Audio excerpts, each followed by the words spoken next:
Ça paraît peut-être mystérieux, faire des cristaux, ou pas? Non. Ça vous paraît pas mystérieux?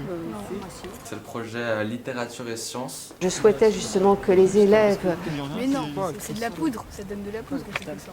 Alors, tricotent les disciplines, comme on dit. il y a les états de la matière.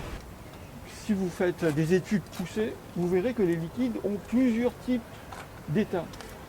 Mais on peut faire des cristaux à partir de n'importe quoi? On peut faire des cristaux à partir d'objets identiques. Une feuille, ça contient des milliards de choses. Quelque chose qui soit symétrique.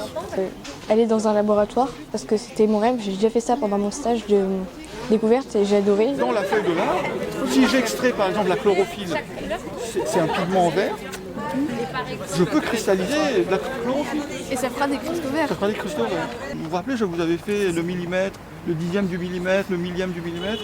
Là, on est à 10, moins 10 mètres. C'est très très très petit. Une partie de cette procédure, c'est la cristallisation.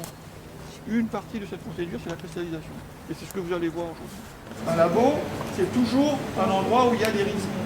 Ce qu'on va déterminer, c'est la structure atomique d'une protéine. Si je dois faire une protéine qui contient 300 acides aminés, c'est un monde que je connaissais absolument pas et c'est assez impressionnant parce qu'on voit ça à la télé. Donc le voir en vrai, c'est vraiment impressionnant.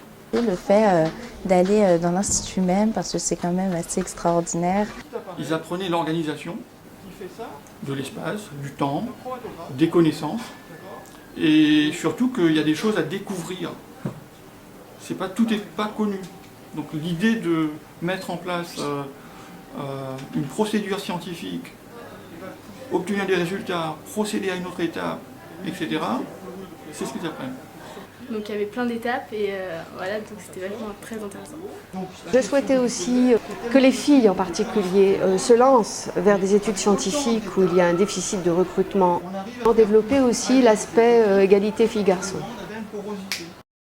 Les métiers de la science sont très peu connus dans l'étape où on est. Et il faut motiver les jeunes pour y aller. Là, il faut simplement appliquer la pensée scientifique. Alors qu'ils sont super enthousiastes. Et qu'ils ont des bonnes questions. Je vous ai dit la version simple. Ici, dit chargé plus, surface négative, plus et moins, ça tire, je mets des ions de sodium et je sors.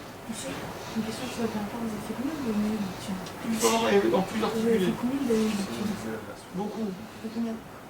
On pense tout de suite, quand on est chercheur, que c'est vraiment quelqu'un qui est reclus dans son laboratoire. En fait, aujourd'hui, à l'époque, à l'ère de la mondialisation et tout ça, un chercheur, c'est vraiment un homme du monde. Voilà. C'est ce que j'ai fait aussi. Hein. Après, doctorat. C'est encore 4 ans. 6 ans et demi. C'est ce que nous a montré M. Gopol. C'est-à-dire qu'il voyage beaucoup. Il est... 4 ans et demi. 14 ans et demi. Et après... Non, t'as 15 ans là. Pendant que t'étudies... Et je suis arrivé ici il y a 10 ans. Donc tu rajoutes les 14 ans aux 10 ans, ça fait combien? Ils ont une notion simple de choses qu'on sait et beaucoup plus compliquées. Donc c'est intuitif. Oh, moi aussi, cette modeste, elle y a c'est Bon, on s'égare du sujet. La recherche, ça passe avant tout par la persévérance, la curiosité, beaucoup de rigueur, parce qu'il faut être très patient sur le long terme. Parce que... Si tout le monde fait la tête dans le cristal, je vais y Les qualités qui ont été mises en valeur pendant ce projet, c'est qu'il faut vraiment persévérer, avoir beaucoup de rigueur, et ça c'est pareil à tous les niveaux. Qu'est-ce que j'ai appris?